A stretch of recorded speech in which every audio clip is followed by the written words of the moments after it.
Smoking causes cancer, smoking kills. புகைப்பிடித்தல் புற்றுநோயை உண்டாக்கும் மற்றும் உயிரை கொல்லும். Consumption of alcohol is injurious to health. மது அருந்துதல் உடல் நலத்திற்கு கேடு. Be safe, don't drink and drive. பாதுகாப்பாக இருப்பீர். மது அருந்திவிட்டு வாகனம் ஓட்டாதீர்.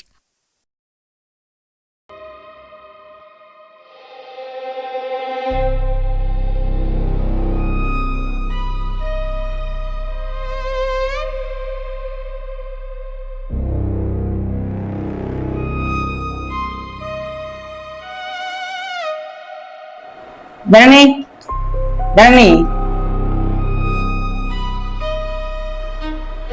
ஒரு பொம்பளை பிள்ளை எல்லாம் தூங்கலாமா? எந்திச்சு வா சாப்பிட.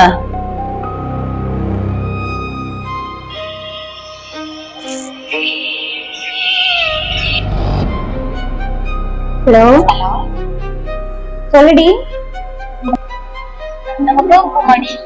போலாண்டி. சரி, நீங்க வீட்டுக்கு வந்துருங்க. சரி. கூட ஒண்ணும் போக கூடாது, வீட்டுல கடை. எந்திச்சு வா சாப்பிட. ஆமா, நான் அப்படிதான் போவேன்.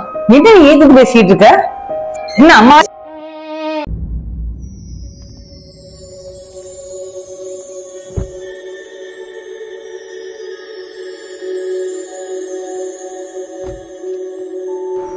இந்த காலத்துல போய் இப்படி பிள்ளைங்க டூருக்கு அனுப்புறேன் அனுப்புறேன்.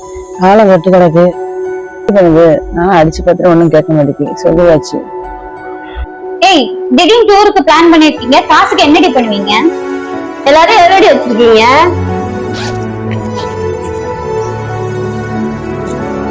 உங்ககிட்ட எவ்வளவு இருக்கு? 100 ரூபா.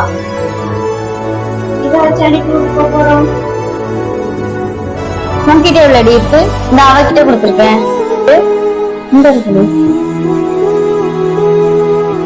20 ரூபாடி. டூருக்கு எங்கேயும் போக வேண்டாம். அம்மா சாப்பாடு செஞ்சுட்டு சாப்பிட்டு வீட்டுல இருங்க. அம்மா ஃப்ரெண்ட்ஸோட டூர் போயிட்டு வந்துடுறேன்.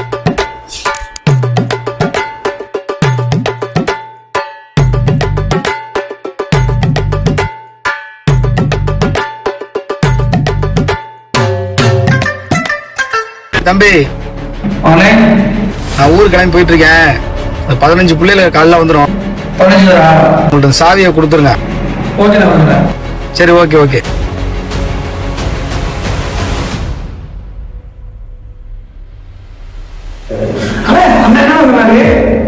தம்பி, நம்ம லாட்ஜ் ஒரு 15 பொண்ணு வரலாம்.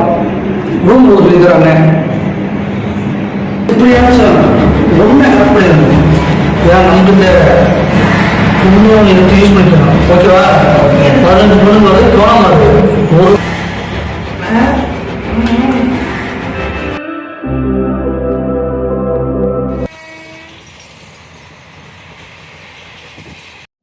தன்னன்னா தன்னேனா தன தன்னன தன்னன தன்னேனா தன்னன்னா தன்னேனா தன தன்னன தன்னன தன்னேனா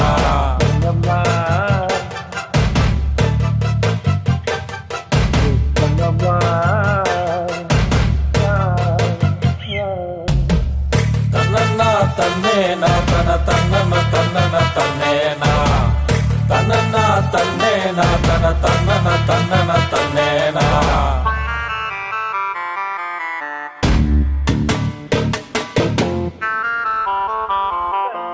நான் இதான் லாட்ஜா?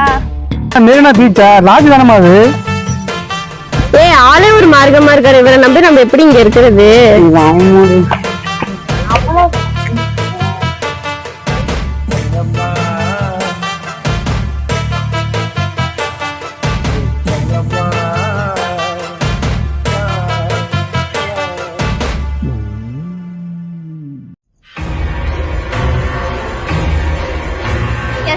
Excuse me.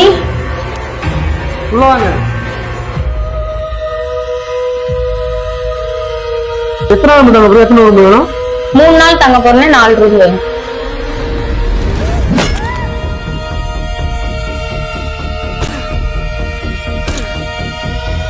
மூணு நாளா?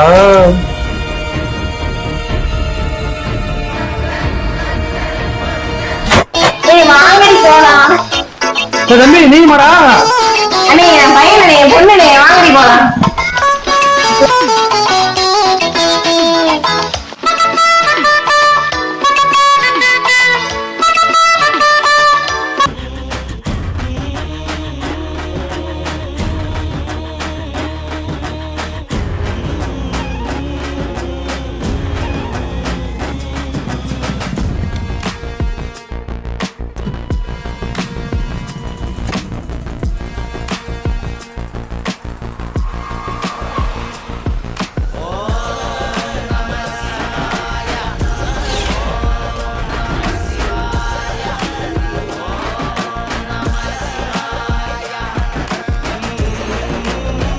டேய் முக்க, அந்த பொண்ணு ட்ரெஸ் மாத்திர நான் பார்த்துட்டேன்.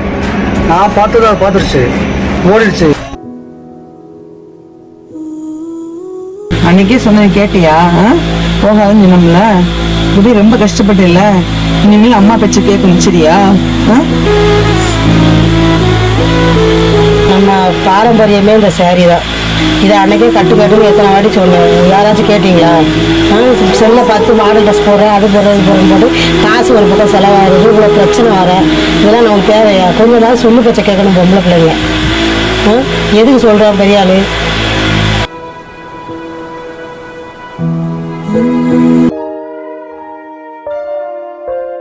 என்ன ஒரு மாதிரியா இருக்கீங்க? இது உன்னோட தம்பி, நம்ம லாஜுக்கு ஒரு 15 பொண்ணு வந்துச்சு. அதுகிட்ட போய் தப்பா நடந்தது ஒரு மாதிரி தோணிருக்கு. ஏன்னு தெரியல. நான் ஒரு பிள்ளைய பெற்று வளர்த்து கஷ்டப்பட்டு ஆளாக்கி ஒரு வளர்க்குறது ரொம்ப கஷ்டம். ஆனால் ஒரு செகண்ட்ல ஒரு பொண்ணை நம்ம தப்பா நினைச்சிடறோம். நம்ம நம்பி வந்திருக்கான அவளுக்கு நம்ம அடைக்க வைக்கணும். ஆனால் நமக்கு ஏன் தப்பான என்ன வருதுன்னு தெரியல தம்பி. நம்ம வீட்டில் ஒரு பொம்பளை பிள்ளை இருந்தா நம்ம என்ன அளவுக்கு யோசிப்போமோ, மற்ற வீட்லயும் ஒரு பொம்பளை இருக்கும்போது அதை நம்ம யோசிக்கணும். அது யோசிக்க முடியும். ஏன்னு தெரியல, எனக்கே புரியலடா. எதுக்கு இப்படி நடந்துக்கிட்டேன், ஏன் இப்படி பார்த்தேன்னு எனக்கு தெரியல. இப்பதான் தோணுது, அப்பா நடந்துக்கிற மாதிரி முயற்சியில் இறங்கியிருக்கேன் அப்படிங்கும் போது ரொம்ப கஷ்டமா இருக்கு. இனிமே எந்த பொண்ணையும் தப்பான நேரத்தில் பாப்பாடா. அண்ணே, நீங்க என்னைக்கு மாறணும்னு நினைச்சு அன்னைக்கு தான் நீங்க மனுஷன். பொம்பளை தொடாம எவன் இந்த உலகத்துல எவனாலும் வாழ முடியாது. நம்மளை நம்பி வர பிள்ளைல பாதுகாக்கிறதுக்காண்டி தான் நமக்கு லாட்ஜ் உருவாக்குனாங்க. அந்த லாட்ஜ்லயும் இன்னும் வீடுகிட்ட ஆம்பளை இருக்கணும் செய்யாது. அது எவன் உணர்ந்து வரானோ அவன் தானே மனுஷன். ஏன்னா நம்ம வீட்டுலயும் பொம்பளை பிள்ளை இருக்கு. நம்ம வெளியில நம்ம வீட்டு பிள்ளைய வெளில போகும்போது யாரோ ஒருத்தர் அப்படி பார்த்தா நமக்கு எவ்வளவு மனசு கஷ்டமா இருக்கும். இப்பதான் யோசிச்சு பார்த்தேன். இனிமே வாழ்க்கையில எந்த பொண்ணையும் தப்பான இடத்தை பார்க்கக்கூடாது. எல்லா பொண்ணுங்களையும் நம்ம சகோதரமா நினைக்கிறோம். சரி தம்பி.